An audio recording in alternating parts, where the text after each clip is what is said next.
Whatever strategy you pick, go for it instead of just trying something really and then trying something else.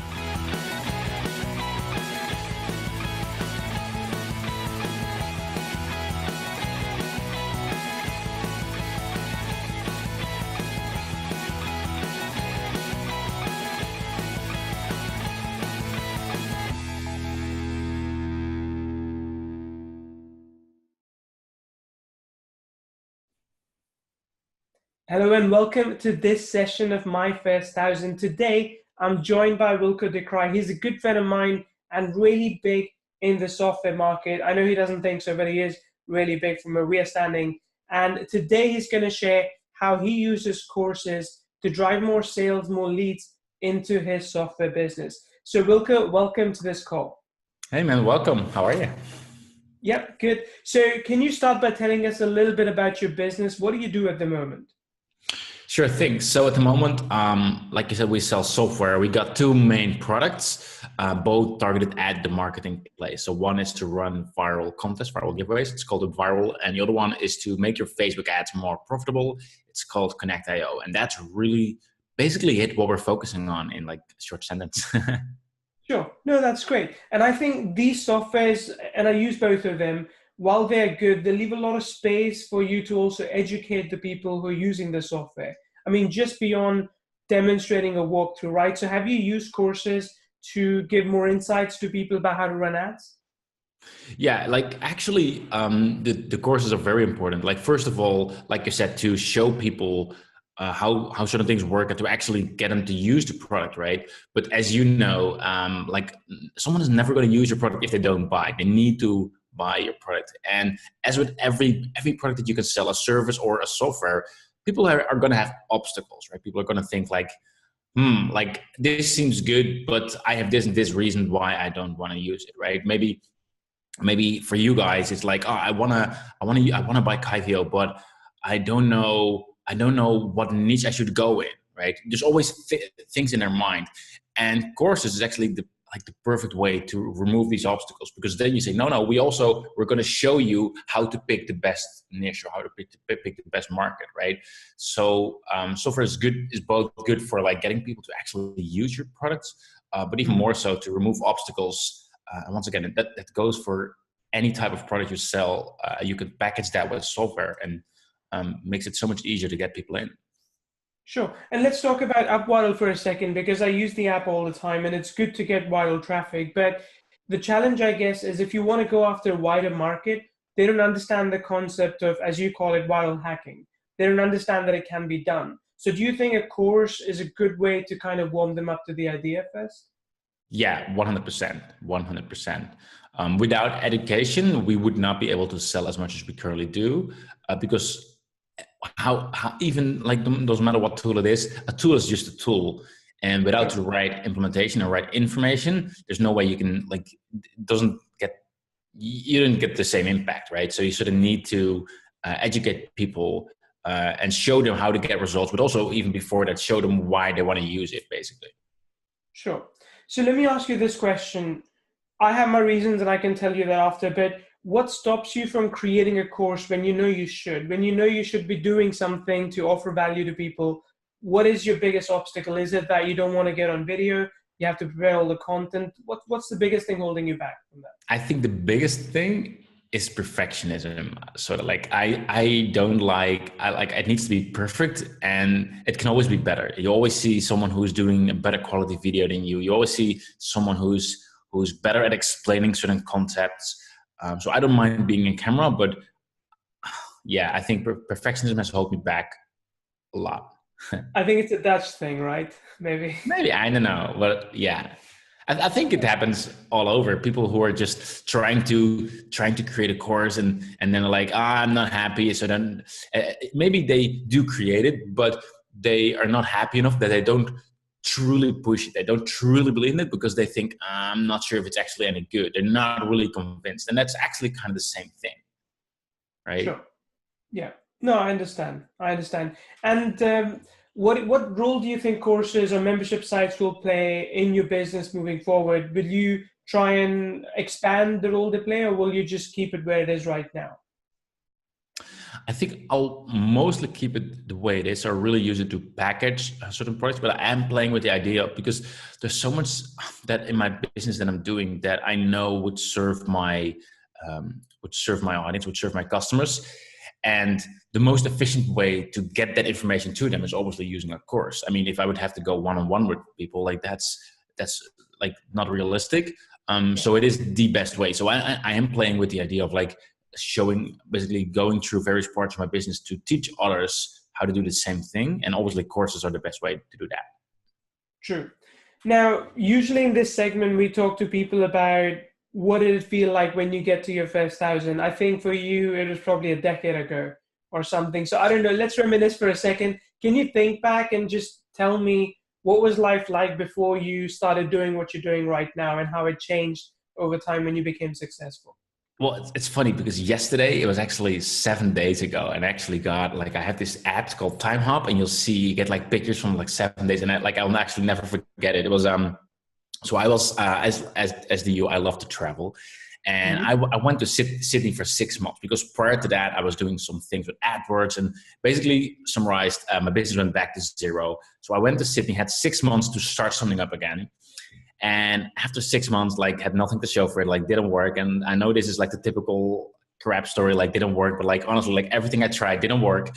And somewhere on the side, I actually created a little fun project where I hired someone to create a little plugin. So it wasn't a course, but a little plugin, and I gave it away for free. People could opt in, and this was my first ever email list. Never done an email list, never created my own product before. And once again, it was like 6 months of nothing. And it was literally my very last day in the office that I rented there before I was going to fly back. And so like with the, I just failed mission back home. That's it. Didn't do it.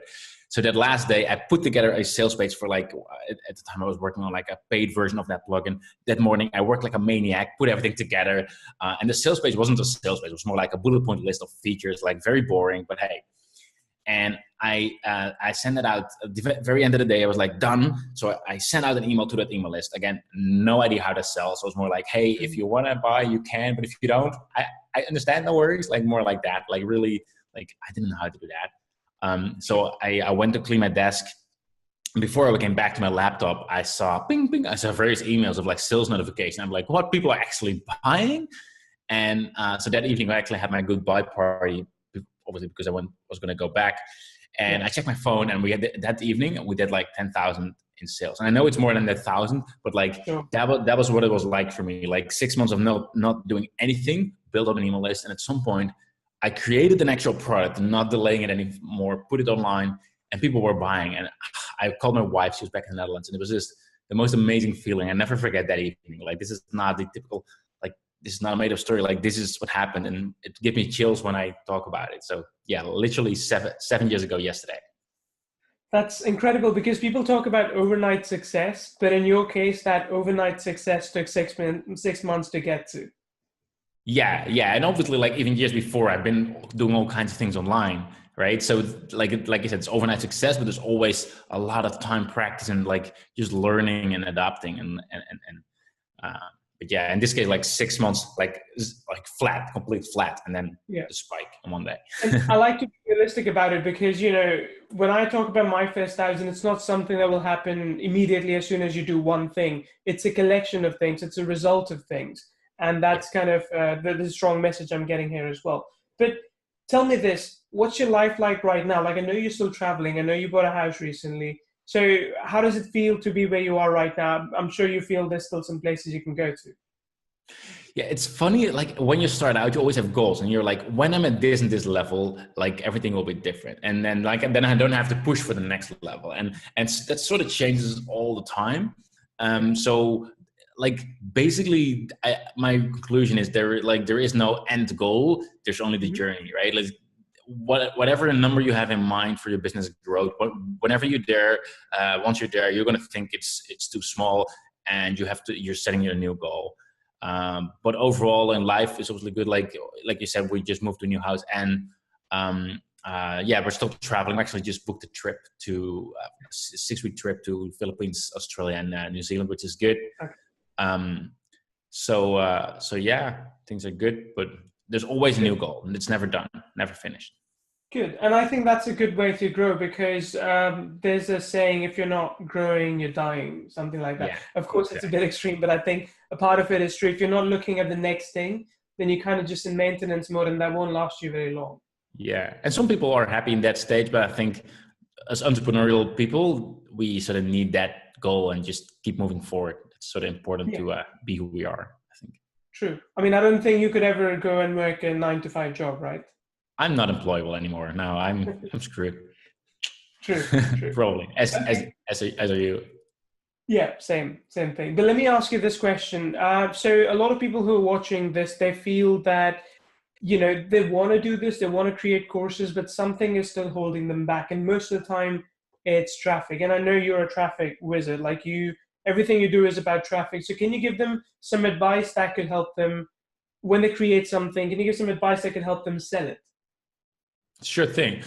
So when I look at traffic, there's usually like two big, like there's either free traffic or paid traffic. If you're starting out, oftentimes you don't have paid traffic. So I would say start accepting that if you go for free traffic, like you have to put in time. Either you put in money or you put in time. Like it's either one or the other. So it's always good to have expectations. People shouldn't think like, I'm going to do something, I'll spend one evening and I'll have loads of traffic, right? It's always good because that way you're serious about what you do. And obviously there's many ways. Like one thing that we use a lot, but I don't want this to be a sales pitch or anything, but like one thing we do a lot is using a viral. And actually, let me tell you, the email list that I built up in Sydney, what I just talked about, what I actually did is people opted in to an opt-in page, obviously, in order to get that plugin, that free plugin that I offered. And then on the thank you page, people had to share on Facebook to actually get that plugin. And people shared it, and then more people actually came to my email list. And that was actually looking back, the first start of what later on became a viral. One issue we had back then is that a lot of people, they shared it on Facebook, but they either deleted it right after, or they just posted it on a fake Facebook account, because they just wanted to have that plugin. So then we looked at what Dropbox did, and Dropbox was genius. They gave everyone their own unique invite link, and they said, hey, every single time one of your friends signs up, you will get X, Y, or Z, right? You will get something of value. You will get more storage in this case into your Dropbox account. And I was looking at that, I'm like, that's genius. And that's really the core of a viral. So you can either like give unlockable rewards or run sweepstakes where you say like, hey, if you get, for example, 3 people to actually sign up, then you will get X, Y, or Z. You'll get something of value. You will get an ebook, or you can win this prize, right? So the flow is really like people opt in, then they automatically get their own unique invite link, as well as an incentive to actually share. And along with follow-up emails, so they can, we'll keep on sharing and things like that. And that's like, for what I've seen, like one of the most effective ways to build your list. Like recently, I actually got a video which still blows my mind. One guy, he actually got I think you know him actually, his name is Joe. Yeah. In 6 or 7 days, he got over 230,000 email subscribers. I mean, I was like, what? Like, but like that's not typical. I want to be clear about that. Like his campaign blew up that fast. But it shows what's possible with a viral, and viral hacking is what we call it indeed. So that's one way for sure. And obviously, like there's many ways. And one thing that I always want to, and you know this as well, like nothing just comes, like I said, in one evening. So whatever strategy you pick, go for it instead of just trying something really and then trying something else. Because if you try something just like with not serious enough, like it's not going to work, right? If you just try to put out 3 blog posts and think that that's content marketing, it's not going to work, right? You need to really just stick to what you choose. So whatever traffic strategy you go for, stick with it. Sure. That's very good to know. And I think traffic is the main problem a lot of people face, list building, and that stops them from really being successful. So if they can monetize somehow the idea of incentivization for people, I think that could work in their favor. Wilco, I've got a very quick fire question round for you. So what's your favorite book, or what are you reading at the moment? Traction. Not sure if you can read it, but it's on the screen right now. Traction. It's a real good book. May not be for everyone, but it's really like once you're at the stage where like you want to have some more systems and procedures in your business, and have your team know what the mission is and things like that. So it's not something that you would read when you're starting out, but once you have like a little team around you, I'd highly recommend to read this book. It's very good. Okay, cool. I appreciate that. And what kind of music do you like? What bands are you into these days? Like Ed Sheeran, Pete Murray, Mumford Sons, like things like that. Okay, cool. And traveling, I know you travel a lot, but what's your ideal destination? The city or the beach or the mountains, forests? Yeah, basically the outdoors, whatever it is, Okay. just walking and doing stuff. Yeah. Any favorite city or country in the world? Yeah, Sydney by far. That's where I'm going back. Okay, yeah, yeah, I would too. Cool. One last thing, Wilco. If people want to learn more about you, where should they check out stuff that you're doing at the moment? Sure thing. So obviously, if you search for Wilco De Dreij, you'll find me on Facebook, for example, and you can check out our tools at viral.com as well as connectio.io. I don't really have a personal page, but yeah, Facebook is probably the best place to see what I'm up to these days. Great. Well, I appreciate that, Wilco. Is there any last things you'd like to say to people watching this? Anything to inspire them? Well, there's so many people who are trying and who think like, oh, it's not working. But like, honestly, just keep trying, because just by the fact that you're learning and you know so much more than anyone else, and just believe that it happens. Because like I said, 6 months of not doing it, just 6 months of struggling, zero, and then suddenly it happens. So even though it may not seem like it, you may be closer than you think. Well, wise words there, Wilco. I really appreciate you doing this session with us. Thank you so much. No And worries. I'm sure people will get a lot of, motivation out of this about traffic generation. That's what I want for them. Cool. Awesome. Happy to help. Cheers.